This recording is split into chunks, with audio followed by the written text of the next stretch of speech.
Bonsoir à toutes et à tous, bienvenue dans Libre Ensemble, votre rendez-vous de la laïcité.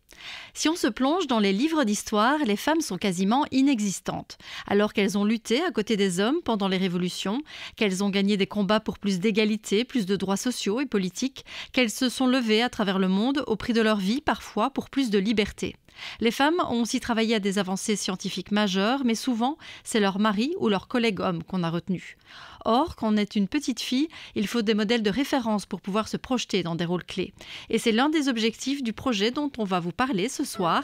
Héroïnoscope, c'est un jeu de cartes pour redécouvrir des femmes inspirantes et lever le voile sur une part cachée de notre histoire.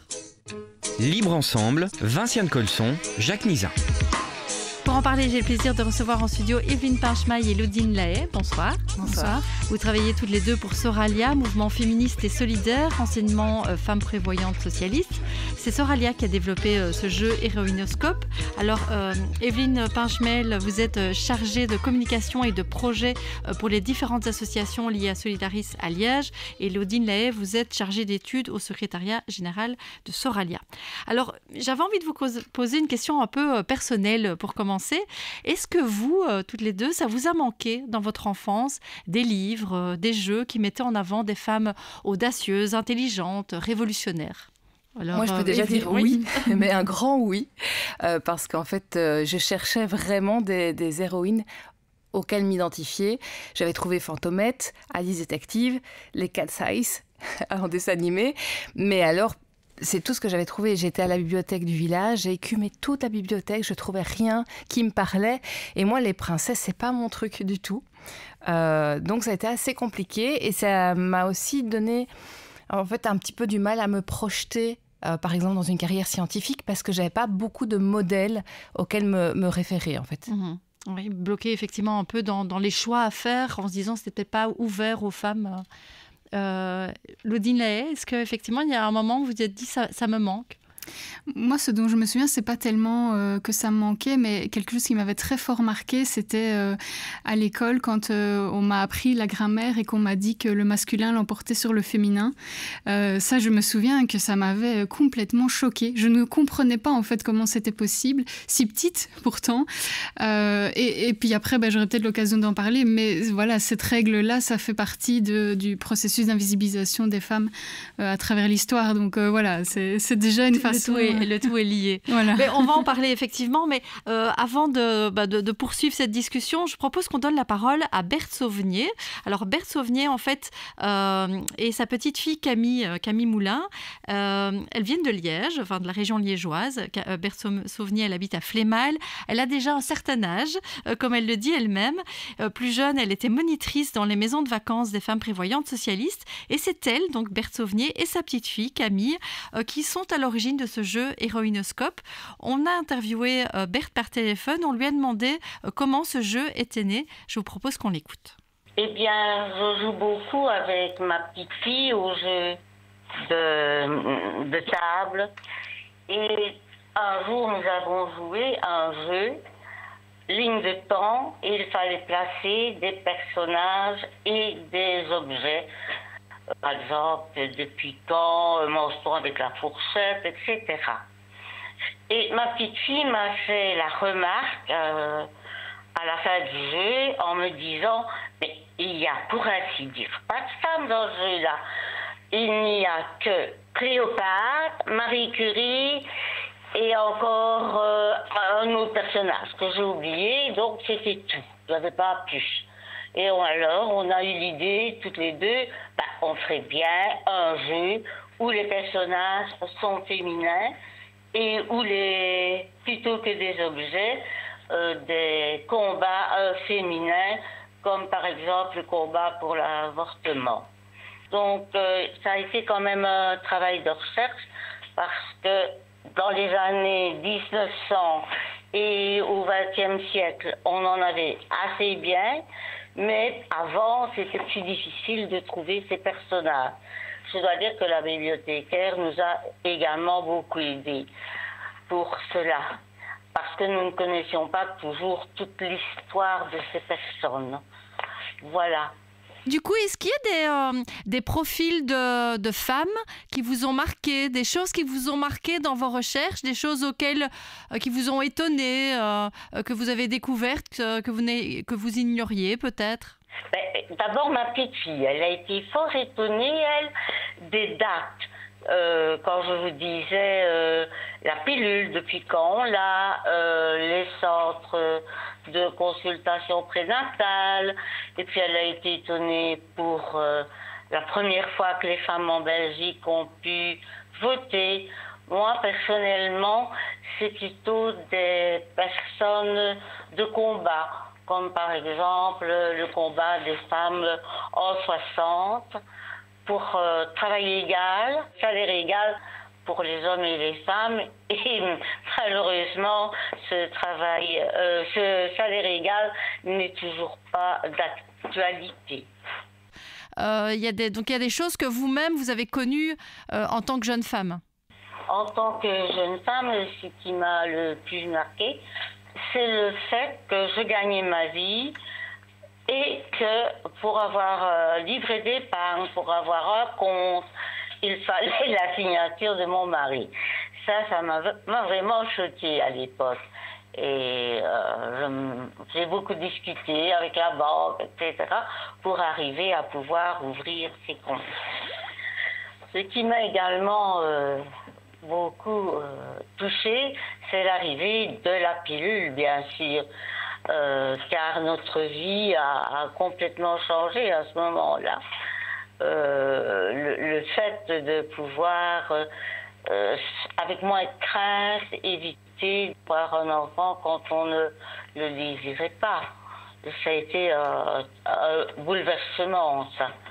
Car les moyens contraceptifs avant étaient fort délicats, pas toujours sûrs. Personnellement, j'ai même dû aider mes jeunes élèves à aller dans les centres de prénatal pour avoir cette pilule, et parce qu'elle nous est pas, parce qu'elle nous est pas téléphonée. Donc là aussi, j'ai aidé mes jeunes élèves. Voilà. Alors, j'ai encore une question. Pourquoi est-ce que c'est important que les nouvelles générations soient informées de ces grands profils de femmes féministes et aussi de cette ligne du temps et de ces grands événements? Parce qu'il y a quand même un risque que l'on supprime certains des avancées féministes qu'on a eues par certains gouvernements, et aussi pour qu'elles se rendent compte qu'il y a eu des femmes dans tous les métiers, et que bien souvent on disait que c'était un monsieur, un homme qui avait fait cette découverte, alors que non, cette découverte avait été faite par une femme. C'était lui qui recevait le prix, et on ne parlait pas que la dame qui était derrière. C'est par exemple ça a été le cas de Marie Curie au début. J'aimais que toutes ces jeunes femmes actuelles se rendent compte qu'au niveau sportif, artistique, politique, elles avaient leur place. Voilà, alors j'ajouterais que Berthe dit très fière de ce projet et contente de la collaboration avec Soralia, donc je vous transmets ses remerciements à toutes les deux. Alors, Berthe le dit dans cet extrait, elle a elle-même vécu une série de révolutions pour les femmes, comme la création d'un compte bancaire pour elle-même qu'elle a pu faire enfin sans l'accord de son mari. Des choses qui paraissent vraiment évidentes aujourd'hui. Est-ce que c'est aussi un des objectifs du jeu, c'est de montrer qu'il y a certaines évolutions, certains droits sociaux, politiques, où on a l'impression que ça a toujours été acquis, ça a toujours été comme ça, mais c'est important de montrer que non, ce n'est pas le cas, et que finalement, ce sont des évolutions assez récentes. Oui, je pense tout à fait que c'est un des objectifs, et on a toujours l'impression que l'histoire évolue toujours vers un mieux, que les femmes n'ont jamais eu de droits et puis que maintenant elles vont toujours vers plus de droits. Mais en fait, c'est un mouvement de balancier dans l'histoire. Il y a des périodes où elles ont eu plus de droits, des périodes où elles en ont eu moins. Et puis voilà, ça balance comme ça dans l'histoire. Et par exemple, si on prend la période du Moyen-Âge, on a tendance à considérer que le Moyen-Âge, c'est une période barbare où les femmes n'avaient pas de droits. Mais si on étudie la période du Moyen-Âge, c'est une période où les femmes étaient quand même, en tout cas la première partie du Moyen-Âge, où elles avaient quand même toute une série de droits et notamment d'accès à certaines professions. Et des noms de professions ont disparu, comme bâtisseuses de cathédrales, artisanes, troubadours, enlumineresses, miresses, donc les femmes médecins, c'était des professions donc, qui étaient exercées aussi par les femmes. Donc c'est absolument incroyable de se rendre compte qu'en fait... il y a eu un recul, du coup, à un moment dans l'histoire, avant d'avoir une nouvelle avancée. Et particulièrement à la Renaissance, où là, c'était une période assez tragique pour les femmes. Et je trouve assez intéressant, quand on parle de la Renaissance, on voit toujours la Renaissance comme une période extrêmement fastueuse au niveau des arts. Et c'est vrai que ça l'a été au niveau des arts, de la philosophie, tout ça. Mais en fait, pour les femmes, c'était pas une période du tout fastueuse. C'est une période, en fait, c'est la période des chasses aux sorcières. Les chasses aux sorcières, c'est, selon l'analyse qu'on peut en faire, ce sont des féminicides de masse. Donc, en fait, selon la focale que l'on a, on peut voir la Renaissance comme une période merveilleuse. Et pour certains aspects, elle a été, mais au niveau du point de vue des femmes, de l'histoire des femmes, c'est pas du tout une période fastueuse, quoi. Et donc c'est vraiment intéressant la manière dont on va se positionner, en fait, la manière dont on va analyser. Tout de suite, alors on voit les choses sous un autre angle. Oui, alors Evelyne Pachemaille, donc vous avez co-construit ce jeu Réunoscope avec donc Berthe Sauvenier et sa petite fille Camille, donc Berthe qu'on vient d'entendre. Comment ça s'est passé justement au niveau de la construction du jeu? Comment est-ce que vous avez choisi les différents personnages qui sont sur les cartes? Bien, ça a été choisi en fait avec Berthe et sa petite fille. Et en fait, toute la difficulté du jeu, c'était d'avoir un panel varié avec seulement 34 femmes. Et il y en a des centaines, des milliers, des millions qui ont fait des choses hyper importantes. Donc, c'était vraiment de se dire, on va prendre des femmes plus connues, comme Frida Kahlo, mais aussi des femmes dont on connaît moins le nom, comme Agnodis, par exemple. Qui a fait quoi, par exemple? Une des premières gynécologues, mais qui date, elle, d'il y a très très longtemps, puisque c'est de 350 avant Jésus-Christ. Donc en fait, on a vraiment balayé l'histoire de Lucie, la toute première femme, à aujourd'hui, avec à la fois des artistes, des scientifiques, des exploratrices, des femmes qui ont lutté, qui ont milité, qui se sont battues pour avoir leurs droits. Et d'avoir des personnes qui viennent un peu partout dans le monde. Donc c'est très varié, c'est ça qui a été toute la difficulté. Il y a aussi pas mal de Belges dedans. Oui, j'imagine. Aussi pour pouvoir s'identifier, avoir aussi des personnes récentes, enfin montrer que la lutte, la révolution, ça ne date pas que des siècles précédents, mais ça peut se faire aussi au quotidien aujourd'hui. Oui, par exemple, on a Greta Thunberg dedans, voilà, dans les plus récentes. Mais oui, mais donc c'est des personnages aussi qui parlent, j'imagine, à une génération plus jeune. Loudine Lahaye, comment on explique que tous ces profils de femmes que je vois là étalés devant moi, toutes ces cartes, elles soient si peu présentes dans notre imaginaire, dans notre histoire, que finalement on ait si peu transmis leur histoire de génération en génération? Parce qu'en fait, on connaît mal l'histoire des femmes et ça vient notamment du fait que au moment où on a institutionnalisé l'histoire, je veux dire, on a commencé à l'enseigner et à en faire un objet d'étude, donc plus ou moins au 18e, 19e siècle, là, les chercheurs, quand ils se sont penchés sur la préhistoire, donc les chercheurs du 18e, 19e siècle se penchent sur la préhistoire. Ils le font, et je vous parlais tout à l'heure de la focale, ils le font avec leurs lunettes de l'époque, avec leur conception de l'époque. À l'époque, la sphère publique était réservée aux hommes. C'était les hommes qui faisaient des affaires, qui se déplaçaient à l'extérieur de la maison, qui avaient toute une vie publique. Et les femmes étaient à la maison, au foyer, et s'occupaient de l'espace privé. Et donc, quand ils ont analysé la période de la préhistoire, ils l'ont analysée avec ce filtre-là. Et donc, ils en ont d'office déduit que les hommes allaient chasser à l'extérieur et que les femmes restaient en gros dans la grotte, pour s'occuper des enfants. Mais voilà, il y a fort à parier que les sociétés étaient beaucoup plus égalitaires, en tout cas pour une partie de la préhistoire. Et donc voilà, on connaît très mal le rôle des femmes et on s'imagine en fait des choses sur leur rôle. Et donc après, en fait, on s'imagine que les femmes sont toujours restées au foyer. À partir de cette logique-là, on s'est dit qu'elles sont toujours restées au foyer. Mais le fait est que les femmes ont toujours écrit, elles ont toujours participé, elles ont toujours fait de l'art. Voilà, elles ont peut-être eu moins accès à certaines sphères, comme je parlais de la sphère publique, tout ça, mais elles l'ont toujours fait. Et les historiennes et les historiens ont un concept assez intéressant qui est le concept d'agentivité, qui permet de décrire les zones dans lesquelles les femmes ont réussi à avoir un certain pouvoir. Donc il y avait effectivement des droits qu'elles n'avaient pas, des activités ou des choses qui ne leur étaient pas accessibles. Mais malgré tout, il y avait des sphères au sein de la société, et c'est le cas encore aujourd'hui, des sphères dans lesquelles les femmes ont des zones d'autonomie, des zones de pouvoir. Et ça, c'est quand même assez intéressant du coup de relire l'histoire avec cette grille-là. Et là, on se rend compte en fait que les femmes ont eu beaucoup plus de pouvoir et de rôle que ce qu'on a toujours bien voulu leur attribuer. Oui, c'est ça. Et c'est vrai qu'on voit aussi, parce que vous parliez de l'art, on sait aussi qu'il y a des femmes qui ont dû se cacher, parfois se camoufler, des femmes qui ont pris des pseudonymes masculins. Alors, en littérature, George Sand, par exemple, c'est un exemple assez célèbre. Mais en fait, il y en a plein d'autres, ces profils de femmes qui devaient se cacher pour pouvoir exister dans le domaine public. Oui, et ça me fait penser à une notion vraiment intéressante de l'anthropologue Françoise Héritier qui parle de la valence différentielle des sexes. Elle nous montre que la société accorde plus de valeur au masculin. Le masculin est toujours considéré comme plus spectaculaire, on le voit d'ailleurs dans le sport. Il y a beaucoup de personnes qui considèrent que le sport masculin est plus spectaculaire, plus intéressant, plus digne d'intérêt. Et c'est vraiment une notion qui est intéressante à étudier et qui, je pense, peut expliquer en partie pourquoi certaines femmes se sont senties obligées de publier sous des noms masculins, parce qu'en fait, avec leur propre identité de femme, on ne les aurait pas prises au sérieux.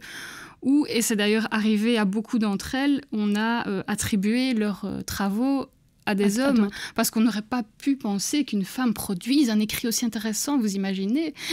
Mais avec oui, leur j'ai un exemple. Petit cerveau ou leur sexe faible, mon Dieu, n'aurait jamais pu. Et où même les femmes parfois ne dénonçaient pas ça. Par exemple, Lise Meitner, c'est une physicienne allemande qui a mené des recherches importantes au début du XXe siècle. Et donc j'ai lu qu'en fait elle avait travaillé avec Otto Hahn sur la fission nucléaire. Et donc Otto Hahn a eu le prix Nobel en 1944. Il l'a eu seul alors qu'ils avaient vraiment travaillé à deux sur ses recherches. Il n'a même pas mentionné sa collègue. Et il y a un livre qui a été écrit donc sur Lise Meitner par Catherine Dufour. Et dans le livre, Catherine Dufour dit en fait, Lise Meitner ne lui en a même jamais voulu parce que voilà, c'était comme ça à l'époque. Elle travaillait sur les recherches. Elle a découvert la fission nucléaire avec lui. Mais bon, c'est lui qui a le prix, c'est logique, quoi. Il y a une certaine logique même pour les femmes. Oui, puis en plus, en tant que femme, on est quand même souvent confronté au syndrome de l'imposteur où on ne se sent pas à notre place, que ce soit, je ne sais pas, peut-être à la tête d'une société ou dans un secteur assez masculin. Parfois, on a l'impression qu'on n'a pas assez de compétences, que ce qu'on fait n'est pas suffisamment intéressant ou digne d'intérêt. Donc, on va parfois nous-mêmes avoir tendance à se diminuer ou ne pas forcément à se valoriser. Donc, je ne suis pas tellement étonnée en fait, de ce que vous expliquez là. Alors, on va peut-être revenir au jeu avec vous, Evelyne Pinchmaille. Donc, ce jeu Héroïnoscope, en fait, il y a différentes manières de jouer. Il y a des cartes avec donc des profils de femmes. Il y a aussi, alors au verso, des dates, parce qu'on peut faire une ligne du temps. C'est ça le principe ? C'est ça. En fait, il y a plusieurs règles. Il y a 5 façons de jouer à ce jeu-ci. Il y a la toute première façon qui est justement une ligne du temps, un genre de timeline, où on replace les personnages en fonction de où on pense qu'elles ont fait leur exploit, parce qu'à chaque fois, elles sortent sur chaque carte, il y a une date clé d'un fait majeur qu'elles ont fait dans leur vie. Et donc, c'est un petit peu ça. Le jeu, c'est de retrouver les périodes de l'histoire où telle ou telle femme a fait telle ou telle avancée, en fait. Ce qui est facile au début, mais très compliqué sur la fin du jeu quand il y a beaucoup de femmes, parce que là, les dates se rapprochent de plus en plus. Donc ça, c'est une manière de jouer. L'idée aussi, c'est de justement discuter autour du jeu. Donc, on met la carte, on voit si c'est bon, et puis on discute autour du personnage. On se rend compte, par exemple, qu'une a dû se travestir pour pouvoir justement partir en exploration. Ouais. C'est déguisé en homme pour pouvoir faire ce qui était permis aux hommes et pas aux femmes. Donc voilà, c'est l'idée de discuter autour de cette manière de faire à l'époque pour pouvoir quand même arriver à faire ce qu'on a envie. On se rend compte, comme on le disait tout à l'heure, que certaines femmes n'ont pas été reconnues pour leur découverte. C'est le cas pour celle qui est à l'origine de la découverte de la structure de l'ADN, Rosalind Franklin. Donc ça donne lieu à plein de discussions. Ça, c'est donc une des règles. Ensuite, il y a une deuxième manière de jouer. Une fois qu'on connaît un petit peu bien le jeu, on peut aller plus loin. Et là, c'est plutôt poser des questions sur le jeu. On va par exemple poser la question, quelles sont les femmes qui ont dû se travestir pour pouvoir justement faire ce dont elles avaient envie. Il y a plein de questions. Donc ça, c'est une deuxième façon de jouer. On peut l'utiliser aussi, ça c'est plus pour les professionnels en éducation permanente, comme un brise-glace. Donc on demande aux personnes de choisir une des héroïnes qu'ils aiment bien ou qui les interpelle, et ça permet justement de se découvrir. On a même une façon un peu plus originelle aussi de jouer, qui est un peu comme un tarot. Mais ça, c'est pour les personnes qui savent déjà un petit peu comment ça peut s'utiliser. Donc voilà, ça a le mérite d'avoir plein de façons différentes. On peut aussi jouer avec les petits-enfants. Ça, c'est un peu pour que ça soit accessible à tous. Là, c'est plus en leur demandant de trouver les femmes qui ont un lien avec les moyens de transport, et ça permet d'initier une discussion pour faire découvrir justement tous ces personnages. D'accord. Parce qu'effectivement, j'allais vous dire à qui ça s'adresse finalement ce jeu. Au départ, on se dit, Soralia l'a développé peut-être plus dans un cadre d'éducation permanente pour des animations, mais vous vous êtes dit à un moment, en fait, ça peut intéresser vraiment tout le monde. C'est ça. En fait, à la base, c'est ça. Et puis le jeu, on l'a montré, même si on en a fait quelques exemplaires au départ, il y en avait une 50aine. On l'a montré, on a vu qu'il y avait beaucoup d'engouement, et puis que ça avait vraiment un impact intéressant. Donc, on s'est dit, c'est un petit peu bête de laisser ça entre nos murs, et ce serait tellement chouette si un jeu comme ça pouvait être joué entre amis, en famille, rejoindre juste l'armoire de jeu dans toutes les familles. Ça permet de remettre un petit peu d'équilibre et de réécrire cette partie d'histoire cachée avec un grand H de la moitié de l'humanité quand même. Oui, et je disais tout à l'heure, ça peut être l'occasion de montrer des modèles à des petites filles, mais en fait, c'était un peu réducteur, parce qu'en fait, c'est des modèles pour tout le monde, pas que pour les petites filles, c'est des modèles pour finalement toute la société. Je trouve que c'est important que les garçons comme les filles connaissent cette histoire-là, puisqu'elle fait partie de notre histoire. C'est notre histoire de façon entière. Et donc, comme on ne connaît qu'une partie, autant apprendre à découvrir l'autre. Est-ce que vous avez le sentiment que, quand même, plus qu'avant, on parle de cette histoire qui est multiple, et on sait que dans les livres d'histoire, peut-être encore notre génération, on a été fort marqué par des profils d'hommes. C'était vraiment une histoire d'hommes avec quelques femmes de temps en temps qui ressortaient. Est-ce qu'aujourd'hui, avec des initiatives comme la vôtre, avec ce jeu, des livres pour enfants, des pièces de théâtre, des dessins animés où on essaie de toucher un peu ce domaine-là, est-ce qu'on commence quand même à avoir un petit peu plus, plus de visibilité finalement pour ces femmes ? Oui, je pense, et ça tient aussi beaucoup au travail de certains collectifs.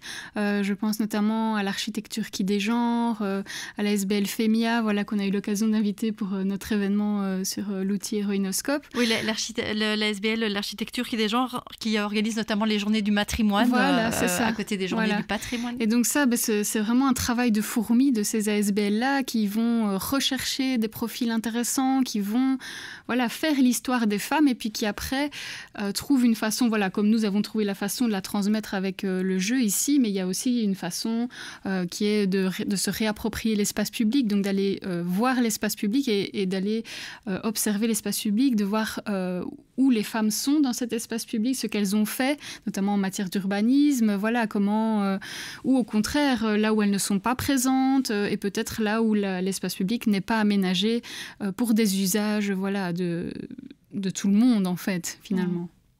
Et important aussi peut-être de montrer que ça peut être accessible à tous. Alors, je m'explique, par exemple, en termes de femmes scientifiques, on parle beaucoup de Marie Curie, parce que voilà, maintenant Marie Curie, qui est la première femme à avoir eu un prix Nobel, qui a d'ailleurs eu 2 prix Nobel, mais donc qui a finalement réussi à se faire une place à côté il y a un nom à côté de son mari. Mais vu qu'il n'y a que quelques noms comme ça qui ressortent souvent, on se dit c'est peut-être inaccessible parce qu'elle était exceptionnelle, elle était certainement tellement brillante que voilà, mais que c'est peut-être inaccessible pour le commun des mortels. Est-ce que c'est du coup montrer aussi qu'il y a vraiment plein de profils différents et que c'est accessible à tous ?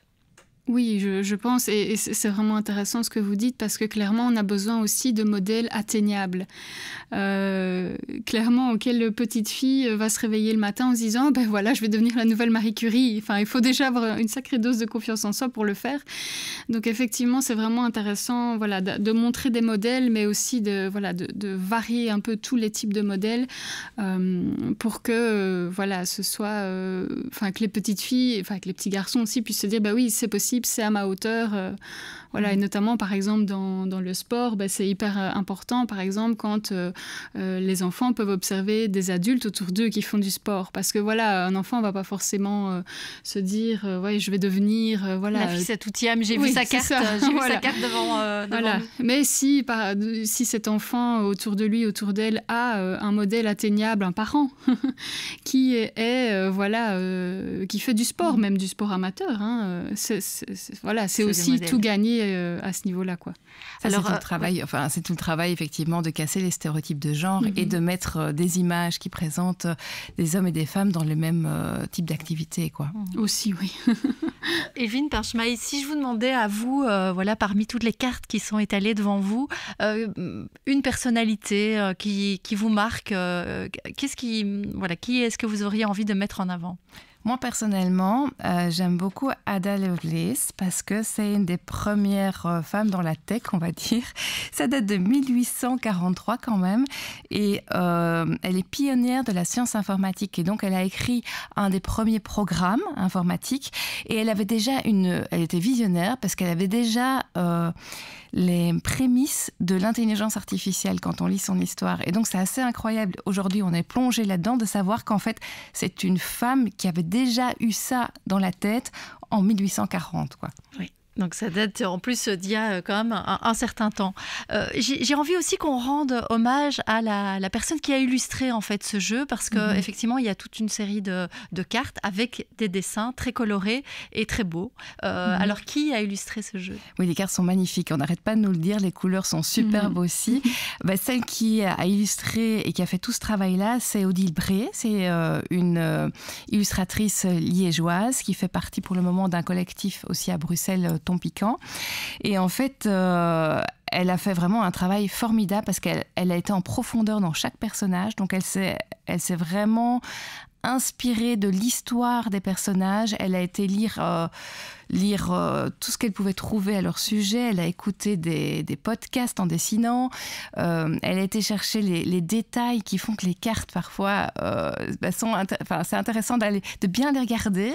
Ce qui permet aussi, parfois, d'avoir quelques indices pour mieux jouer, parce qu'elle a vraiment été sur les détails de costumes par rapport aux époques. Elle a fait tout un travail aussi sur la façon de représenter. Si on regarde Frida Kahlo, par exemple, elle est en fauteuil roulant. Et c'est pas une façon dont on la voit souvent. Maintenant, elle est un peu esthétisée, marketée, on va dire. On l'a mis dans les standards de beauté actuels.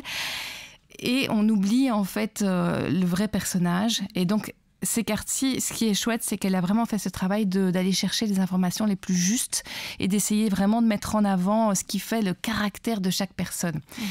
Donc voilà. Oui, on salue effectivement son travail.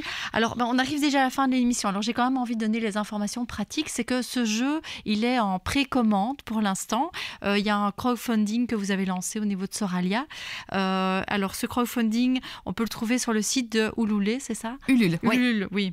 Et Ulule, et donc c'est Héroïnoscope, c'est jusqu'au 9 avril. C'est ça se termine le 9 avril. On espère, on a déjà atteint les 300, donc ça veut dire qu'il va être imprimé, parce que si on ne les atteignait pas, c'est le principe de la précommande, ce n'est pas imprimé, mais là, il va être imprimé. Donc là, c'est sûr. C'est sûr, c'est super. Ce n'est que du bonus.